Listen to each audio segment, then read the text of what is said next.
Hello, everyone. Thank you so much for joining us for our discussion today regarding phalloplasty. My name is Dave Gurjala. I'm one of the surgeons at Align Surgical Associates, and I'm joined by Dr. Safir, one of my co-surgeons and colleagues, who also performs phalloplasty at Align. Our goal today is to talk about the different types of phalloplasty that we offer at Align Surgical Associates. Dr. Safir, do you want to start out by telling people a little bit about your background? Sure. So I'm Michael Safir. I'm a reconstructive urologist. What that means is that I trained in urological surgery and did additional surgical training in male and female reconstructive urology, reconstructive genital surgery. And I've been doing exclusively transgender and non-binary surgery for 8 years now, and I only do bottom surgery. Okay, excellent. And just to note to everybody out there that we have actually turned off the comments for this live stream, just to make sure that nothing harmful comes across in the comments. But please feel free to ask questions using the question function, which should be on the lower part of your screen. And we'll be happy to answer questions as we go through the Instagram Live. Just a little bit about my background. My name is Dave Gurjala. I'm a board-certified plastic and reconstructive surgeon. I've done a fellowship in microsurgery. I also have a master's in engineering design and innovation. I've been in practice since 2013, doing gender-affirming surgery, and now I do it full-time since joining Align Surgical in 2019. I'm very lucky to be offering the full gamut of gender-affirming procedures from head to toe, including face and chest and bottom surgery and body contouring. My passion in particular is combining surgery with principles of design and engineering, hopefully to think of new ways of doing surgery and to innovate within gender-affirming surgery. So that's a little bit about my background. Dr. Safir, do you want to tell people about the type of phalloplasty that you offer? Sure. Thanks, Dave. We offer a variety of different phalloplasties. The two most common ones that we do are radial forearm phalloplasty and ALT phalloplasty. They're microvascular procedures. We've done a little over 200 of these, and we do them in one stage. I work with two great microsurgeons, and the operations that we do typically when they start around 7:30 in the morning are done around 1:30 in the afternoon. And like I said, we try to do everything in a single stage. And for us, that means making the phallus, making the scrotum, doing the entire urethra, artery, vein, nerve hookup, and we've made some significant, I call them micro revolutions over the course of the last 8 years, important step-by-step improvements that we've learned, lessons we've learned. And I think that's helped us to deliver a really good operation in the year 2025. And I think 2026, the operations will be even that much better. That's great, Dr. Safir. And these are really considered the gold standard techniques for phalloplasty in our current day and age. Is that right? Yeah. Worldwide radial forearm phalloplasty has the longest run. And it's been done for the longest period of time. And so we just have tons of information about it from multiple centers. And so it's just called the gold standard, not necessarily because it's the best, but it is the operation that when we make other innovations, we compare them against the radial forearm phalloplasty. But there's so many different options that are available to patients, and we know it can be confusing. Everyone calls a stage of a procedure, something different. The operations are done differently depending upon the practice that you're at. So hopefully today we can clarify a little bit about that, or maybe just explain, and hopefully you figure out something you didn't know before. But I'm sure the questions will be good. Excellent. And it really sounds like the technique that you offer has benefited from decades of refinements over the years. Yeah, the operation in its infancy was done. There's one way to do it, right? And when you're learning something, you only do it one way because you have to really get good at it and then be able to show that there's benefit. And I think as time goes on, as we get more experience with the procedure, we feel comfortable designing tailored or bespoke methods of doing the operation that are a reflection of what the patients want, right? Because what we've discovered, what I know is that everyone has their own brand of gender dysphoria, and that makes patients seek out particular types of operations, hopefully that are designed to make changes that they want and not make changes they don't want, right? So I think over the last 5 years, we felt a lot more comfortable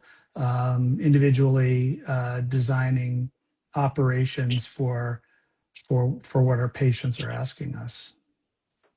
That's great. Thank you. And I'll say a little bit about the technique called single scar phalloplasty.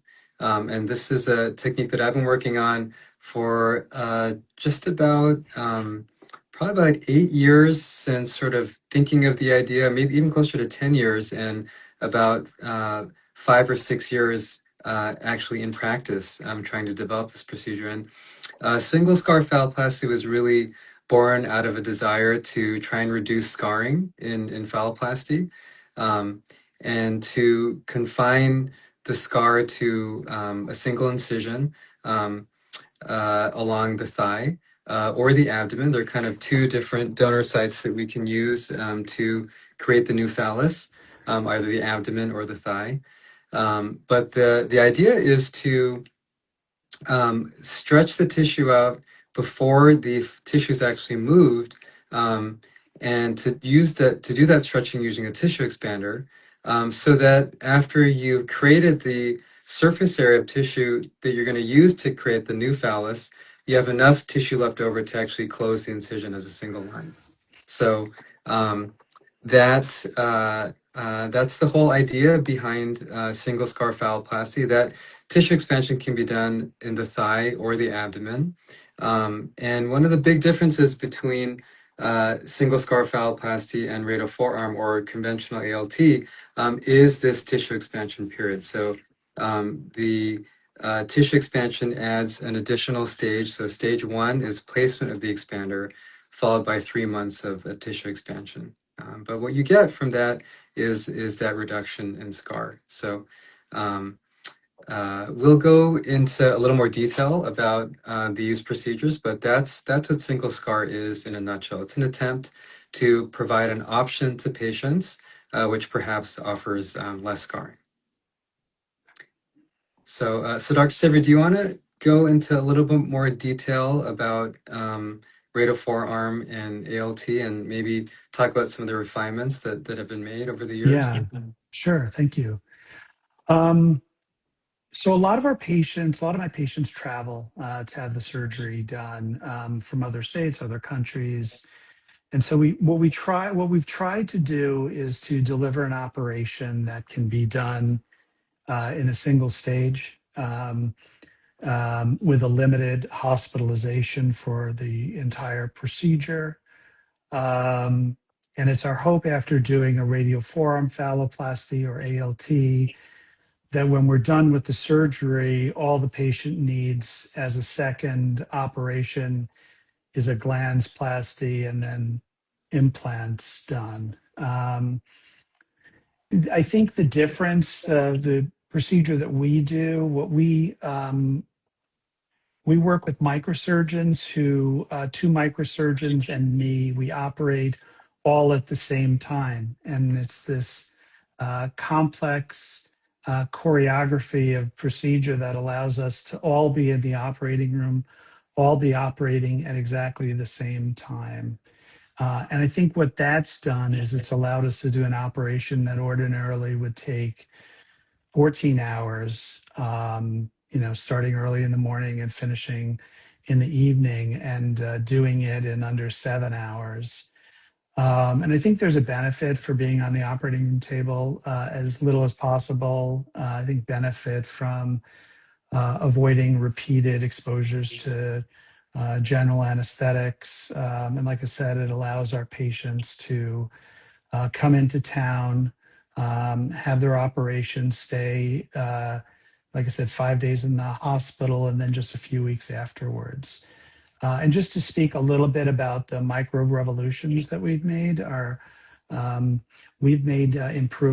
in the most critical area of the operation, which is the area that unfortunately is associated with complications, the urethra. And so we've made refinements in how we reconnect the urethra to try to avoid stricture and fistula, which are the two most concerning complications after surgery. And so we've made changes in how we design the urethral hookup. We've made advancements with the microsurgeons to try to preserve as much robust blood flow to this critical area, to establish blood flow that is going to be durable and will heal with minimal scarring. And along with that, we've made, I think, significant improvements in the cosmetic results, significant improvement in the functional results. And I think it all prepares a patient for the ability to have implant surgery as soon as 9 months after the initial phalloplasty. Great. And so just to give you all a little bit more sense of what single scar phalloplasty is like. So as I said before, it involves an additional stage, which is that first implantation of the tissue expander. Actually, along with that, I also do a graft of the vaginal lining into the thigh as well in the form of a channel. And that's to create the new neourethra as well. So we're kind of doing two things at the same time, creating a neourethra in the thigh, as well as placing the tissue expander to stretch the tissue out. And both of those will kind of occur together over that 3-month period where we're stretching the tissue and forming that new neourethral channel. By the end of that 3 months, then you're ready for stage 2. And that's when we actually create the neophallus by moving the tissue from the thigh into the pubic area. And that surgery allows for creation of the shaft, placement of the neourethra in its new location, closing of the thigh, and what that means is that it does necessitate an additional stage versus the radial free flap or conventional ALT. But what, again, you get from that is a reduction of scar. So because you're able to close the thigh incision or abdominal incision as a single line, what that means is that you avoid having to take a skin graft from the other thigh. So you're kind of avoiding two large areas of scar, one from the skin graft and then one from the donor site where you took the tissue. So once you have gotten to stage 2 and created the new phallus, then the remaining steps are similar, where you do a glanceplasty and a scrotoplasty. And eventually, once sensation has come in, which is typically about a year or two later, then you can place the erectile device. So I hope that gives you all a sense of the staging for single scar phalloplasty. Any other things that you would like to say about radial forearm, Dr. Safir? Yeah, I think in general, even though we do a lot of these procedures, they're complicated, and um, it's important for you to really give a lot of thought to what your needs are and what your wants are. We've done the procedure in all permutations and combinations of patients who want scrotoplasty, patients who don't, patients who want vaginal preservation, patients who want vaginectomy, patients who don't care about standing to pee, and patients in whom it's really important to stand to pee. So I think the best thing to do, just you know, the best thing to do is to just make sure that you verbalize to your surgeon exactly what you're looking for. Really, there's no best procedure. One of my mentors said the best procedure is the best operation in that surgeon's hands. So I think that when you find out what your doctor is offering you as a patient, just make sure it coincides with what your needs are. The patients who I see typically, they want to start peeing right away, and they want to start peeing right away out of the tip of the penis. And what we aim to do is to enable them to start their voiding trial 2 weeks after their phalloplasty. And so, in patients who really want to get to voiding as soon as possible, radial forearm or conventional ALT phalloplasty may be the best option for you. But I think patients understand after a consult what their surgeon is offering them, and just make sure that it gels with what you're looking for. Yeah, that's a great point, Dr. Safer. So these are really patient-tailored procedures where, our goal is to really understand what you're looking for and what will help treat your dysphoria the best for you. One of the sort of the broad distinctions is whether you want urethral lengthening or not for the neophallus. So if you opt not to have urethral lengthening, we kind of call that a shaft-only phalloplasty, and the goal is to create an anatomic appearing neophallus, but just one where you don't void urine through the tip of the phallus. And in that case, you would sit down to void urine just like you normally would. That's called a shaft-only phalloplasty. The other version of that would be with urethral lengthening, where the objective is to allow for peeing while you stand through the tip of the neophallus. So, and like Dr. Saber said, that all the other aspects of the genital area can be tailored, whether we do a glans plasty or a scrotum or close the vaginal canal or not. So those are all different variations of these procedures. Um, so Dr. Safer, can you tell us a little bit maybe how many of these procedures you've done? Yeah.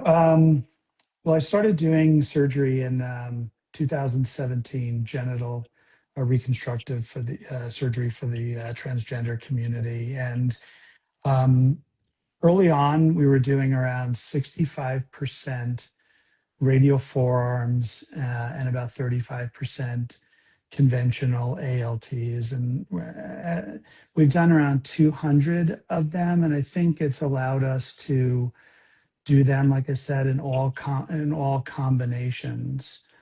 Um, Patients are really, really vocal now about what they're looking for, and so yeah, I think it's really important that we establish, size of the phallus. Just there are just so many concerns that patients have.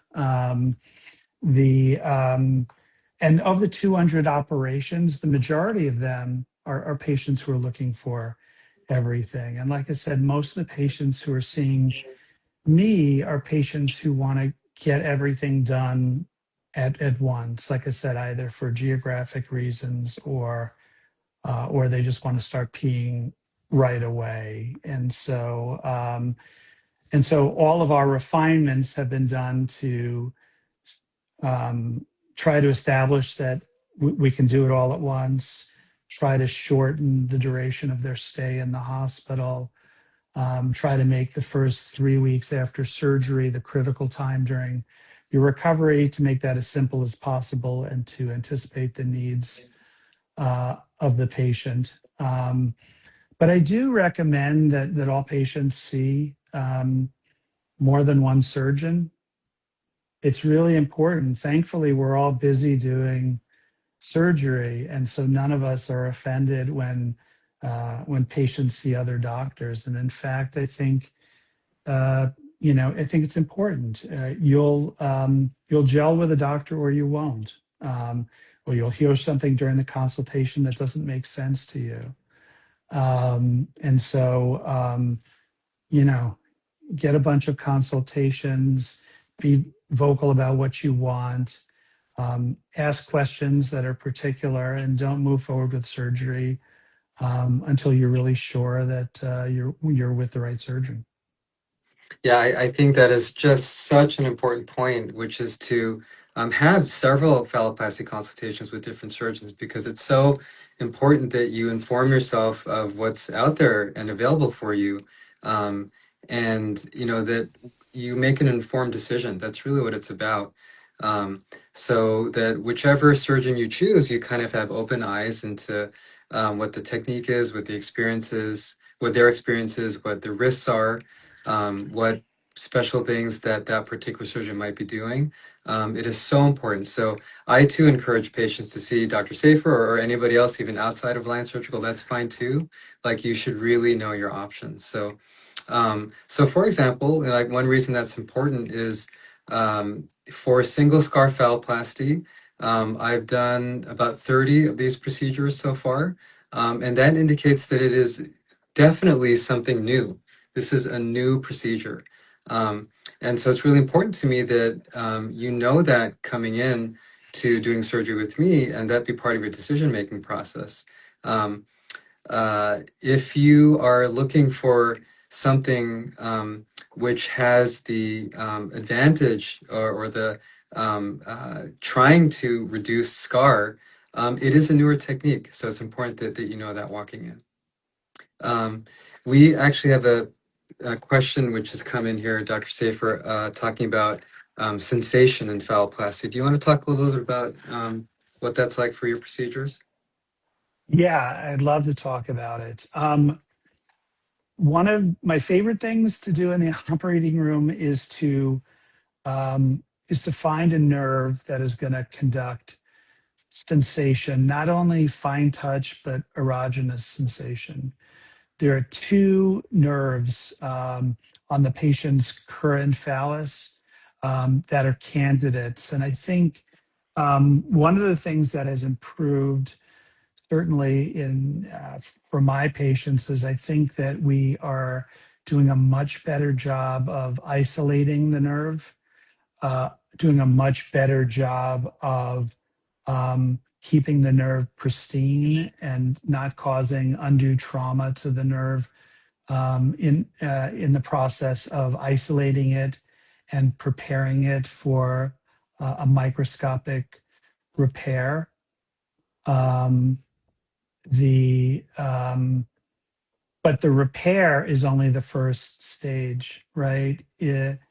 After we do all of the hookups, it really takes a year to establish as full sensation as you're going to get. Over 90% of our patients have sensation of fine touch and erogenous sensation.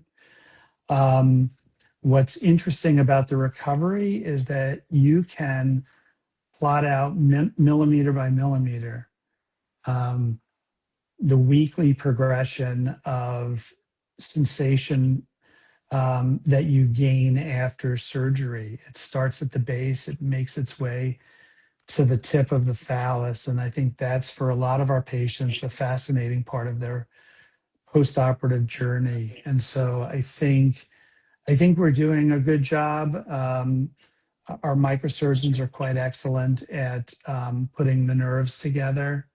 And I think it's really guaranteed setting up the patients for a successful outcome. And Dr. Safir, would you say there's any difference in sensation between an ALT and radial forearm?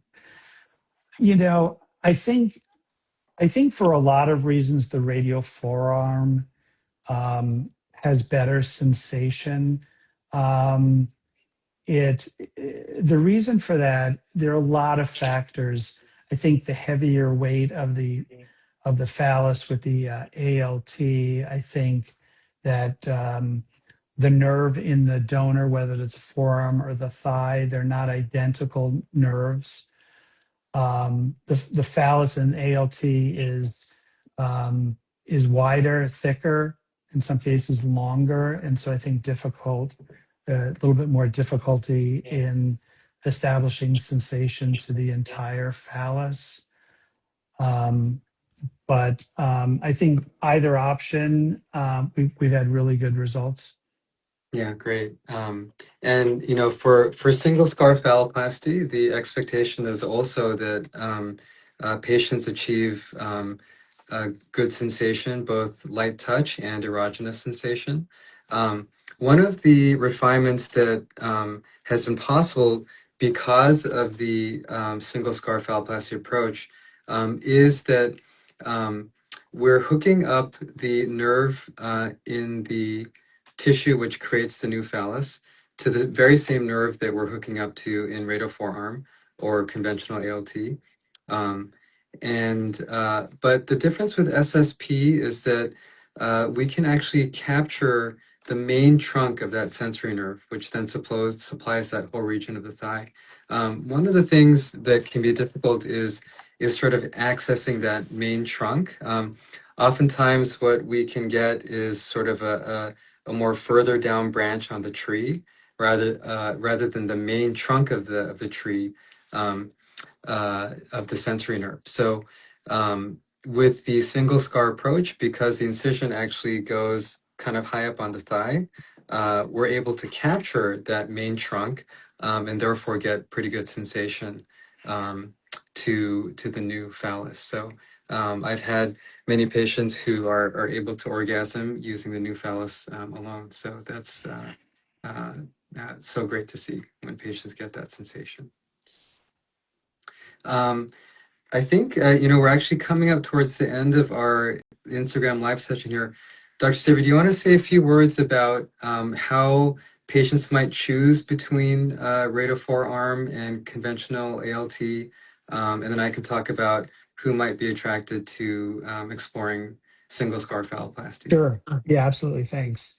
I think there are some patients who simply do not want to use their arms for surgery as donor sites. And I think that with the increased visibility of transgender patients, they're concerned that they will be outed as a member of the community simply by someone seeing their forearm and the scar on their forearm. Many of our patients are able to cover this in wonderful ways with tattooing. But still, there's a group of patients who simply don't want scars on their forearms, or they have jobs that require, like concert violinists, or um, there are jobs that patients are concerned about the impact of recovery and really rehabilitation afterwards. And for patients like that, an ALT may be the better option. ALT phalloplasties are thicker, wider, and in many cases may need downsizing either through liposuction, other forms of fat reduction, and other methods of skin reduction.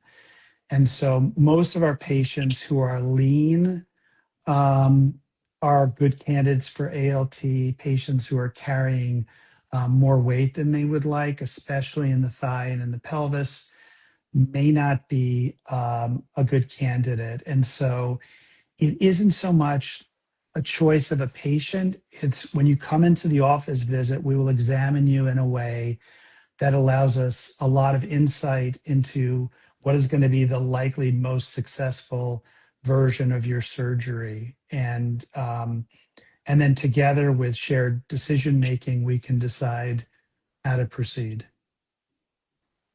Thank you, Dr. Safir. So, and for single scar phalloplasty, really the kind of the profile of the patient who might be interested in this is somebody who is looking to avoid that radial forearm scarring.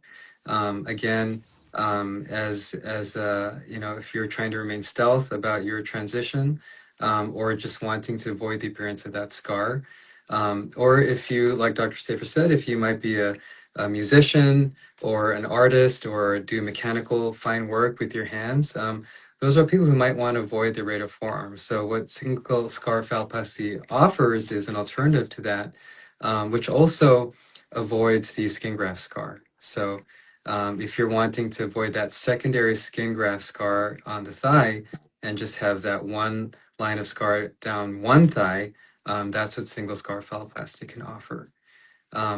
But part of that profile is also a patient who is kind of comfortable with trying a newer technique because, as I've said, this is something which I've tried to innovate and where I've not done 200 cases like Dr. Safir has for radial forearm.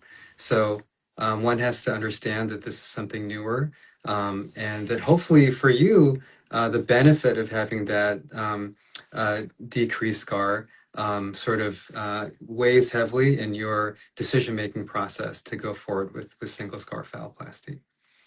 So, well, I think we're kind of nearing the end of our time here, Dr. Safir. One of the things we wanted to tell all of you is that together we are so happy at Align Surgical to be offering this variety of phalloplasty techniques. We really consider ourselves trying to be state of the art in what we're offering. With Dr. Safir having had so much experience and so much time to refine his approach to radial forearm and ALT, and with my efforts to try to come up with new ways of reducing scarring. So we're just really happy to be serving all of you and offering these cutting edge procedures. So anything you have to say about that, Dr. Safir? No, I would say go to our website. And that's not a plug, a marketing plug. There are tons of great photos in our gallery, and you can see if those images resonate with you. And I think our website is designed to provide a ton of information about all of these operations. And so it's alignsurgical.com, www.alignsurgical.com. And I think if you go there, you're going to learn something, and hopefully it'll help you in your decision making. Yeah, and speaking of learning, another way that we're so lucky is that Dr. Safir and I get to work together, and we are really excited about collaborating with each other and trying to help each other to be better surgeons every day. So, Dr. Safir is a reconstructive urologist who's double boarded and male and female pelvic surgery, and so I learn from him all the time. I get to bounce ideas off of him and have his input on the new ideas I'm trying to come up with. So collaboration is just really a strong part of who we are here at Align Surgical as well. All right, so well, we're about 3 minutes over. I really hope that this has been useful for all of you out there. Thank you once again for giving us your time, and best wishes to you all. Thank you.